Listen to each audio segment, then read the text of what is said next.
So I want to ask you a simple question. Have you guys ever heard of organic food? Or just the rather ordinary conventional food? Assalamualaikum and hello everyone. My name is Muhammad Haziq bin Shamsul Izran and I'm from class J4EE 111-4C1. This video will be about my business plan for my subject course ENT300.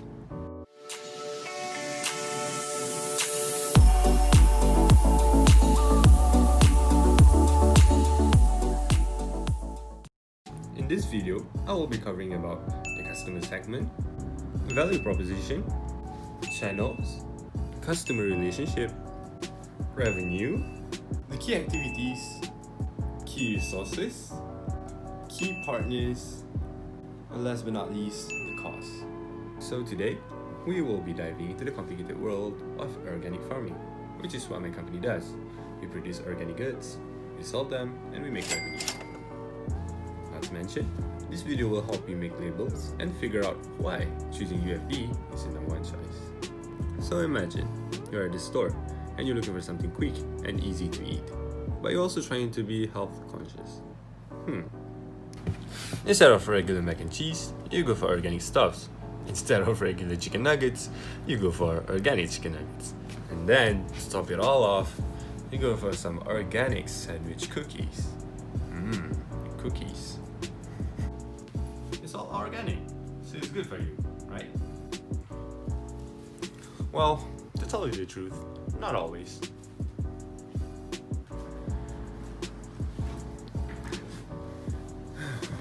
You see, about 45% of Malaysians think that the organic label means good or healthy. The fact that organic really has nothing to do on how nutritious the food is to you. Organic really means on how the ingredients were created, were prepared, or raised.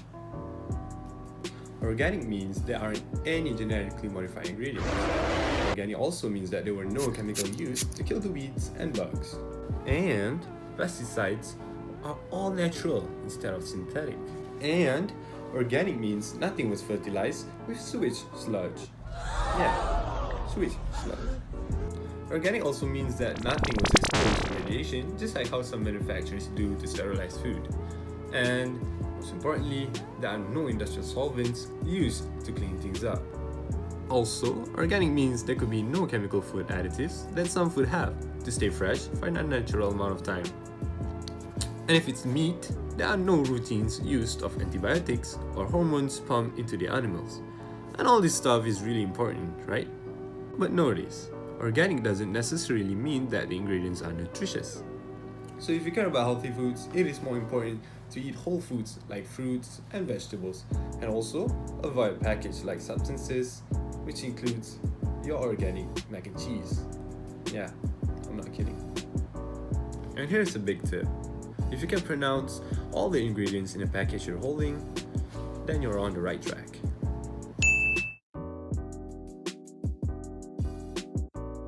So you ask me, who are we exactly targeting?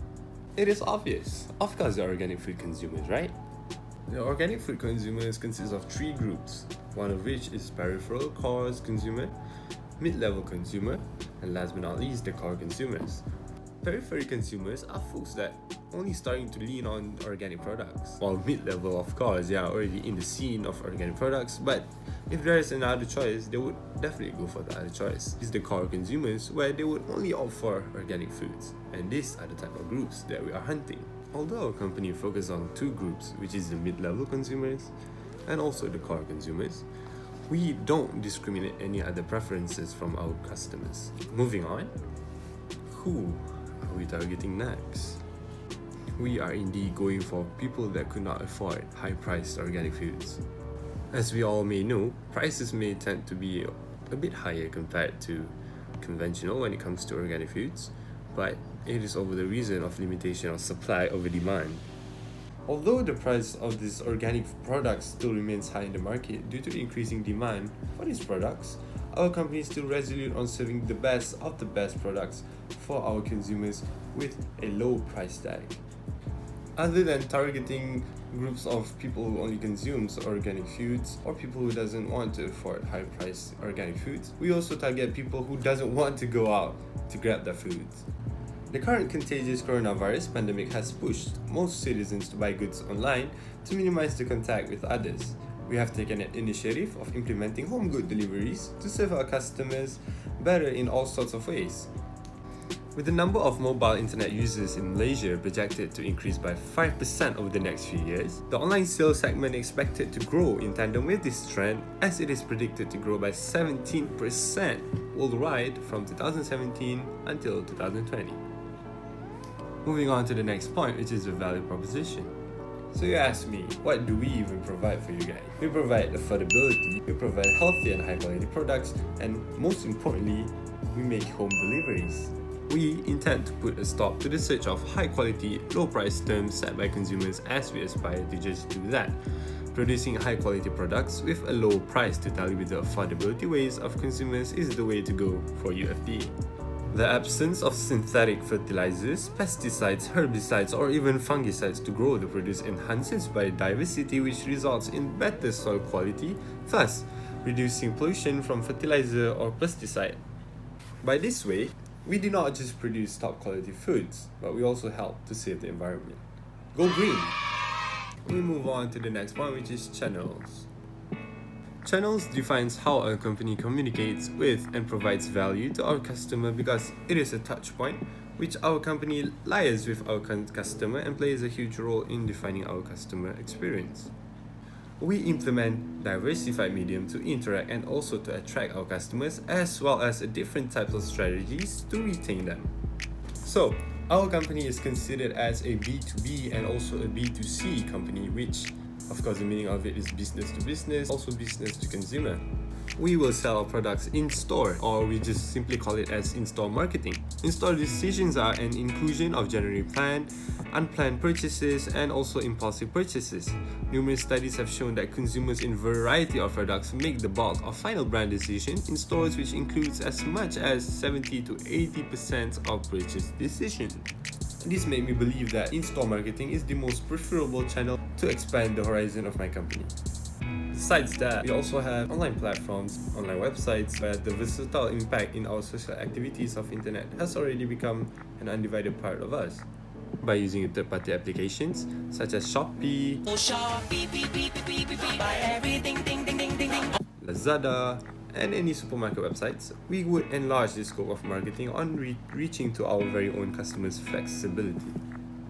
So the next point of our video will be about the customer relationships. The relationship between a company and its customers becomes crucial as it drives the direction of your company towards its goals. In this part of the video, we will be discussing about how do we retain our customer relationships. We provide around-the-clock 24/7 placeable orders. We also provide flexibility in payments, and the most fun part in this whole section is about the co-creations. Our digital team will make sure that each shopping platform provided runs smoothly to ensure customer satisfaction.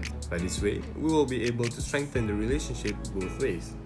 It comes without saying, when there is an online platform on sale, a flexible payment method should be applied as well. Offering electronic funding methods such as credit cards, debit cards, or even an other alternative e-wallet allows payment to be processed faster than paper checks. It also requires less work compared to in-person payments. In sustaining customer relationships, UFD will implement a very useful context in business terms, which is co-creation.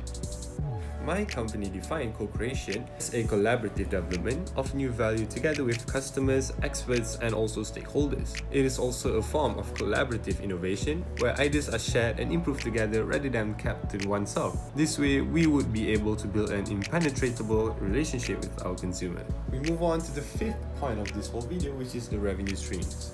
Revenue only indicates how effective a company is at generating sales. It does not take into consideration operating efficiencies. One of the ways to gain revenue is called ancillary sales, where it is one of the most overlooked ways to make gargantuan profits. It is an add-on product sales that customer can buy in addition to the concurrent purchase. It is also a revenue generated not from our core products or services, where UFD will sell products that are useful to our core goods. This is important to our company as it can help diversify the sources of total revenue. As a result, my company can create new opportunities in addition to the ancillary revenue, but in some cases, what begins as an ancillary revenue can grow in becoming the main source of revenue. We never know. Moving on to the next point, which is the key resources. So what are the key resources required for our company? We need advanced farming technologies. Well, modern farms and agricultural operations work far differently compared to a few decades back, primarily because of the advancements in technology which include sensors, devices, machines, and information technology. Although UFD focuses on producing the best of products without the help of any chemical substances, UFD practices sophisticated technology such as advanced precision agriculture and robotic systems, which allows businesses to be more profitable, efficient, safer, environmentally friendly, most importantly, to produce high-quality organic goods for consumers. From that itself, UFD can increase higher crop productivity while minimizing the impact on natural ecosystems as well as increasing worker safety. In addition, robotic technologies enables more reliable monitoring and management of natural resources such as air and water safety.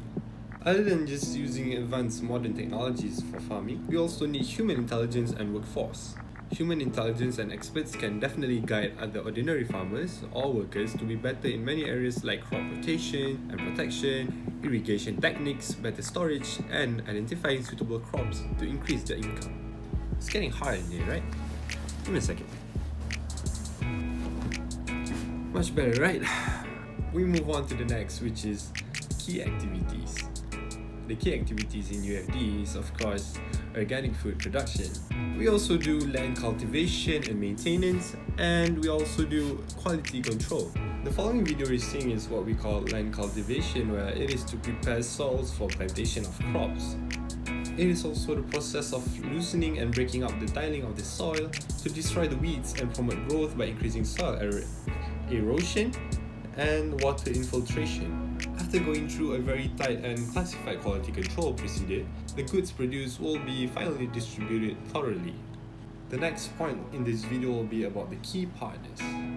The relationship that UFD have between other business entities will undoubtedly create forces that help business succeed in areas that would be inefficient for UFD to operate alone. Therefore, UFD focuses on a few key partners to operate smoothly and to have no direct competition with in order to succeed.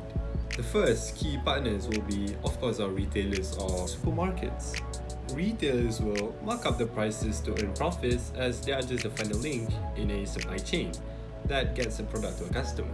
When done right, UFD and any retailers, especially supermarkets, will result in additional exposure and revenue, while both parties will end up happy with more customers and sales, right? Other key partners will be about farm inputs, where supplier acts as an intermediary between the manufacturer and retailer, ensuring that communication is forthcoming and how the stock is of sufficient quality at all times. Suppliers have a hugely important role at every stage of the product life cycle. UFD will always work closely with our suppliers to get the best of our products. Our suppliers will be working on sourcing raw materials such as farm inputs to ramp up production and also to find better options for raw materials since the market starts becoming saturated. So last but not least, in this whole video, we will be talking about the cost structure. So cost structure refers to the types and relative proportions of fixed and variable costs that a company incurs. So first and foremost, we will be talking about the variable cost, where it is defined as an expense that changes in proportion to the production output. In other words, variable costs are dependent on the production output. Example for this matter is maintenance and electricity costs in our farms and warehouses. We will have to pay up to 31% of total utility costs just for electricity monthly. Last but not least, the fixed cost. Fixed cost does not change with an increase or decrease in the amount of goods or services produced or sold. These are expenses that UFD have to pay independent of any specific business activities. In general, cost is the key factor influencing total profitability. Fixed costs are usually established by contract agreements or schedules, which is the base cost involved in operating a business. In general, the opportunity to lower fixed costs can benefit a company's bottom line by reducing their expenses while increasing the profits at the same time. So, with that said, marks the end of the video. Thank you everyone for watching. Please don't forget to leave a like down there, comment if you want, subscribe if you want, and don't forget to live, love, laugh, life. Assalamualaikum warahmatullahi wabarakatuh. Haziq signing out.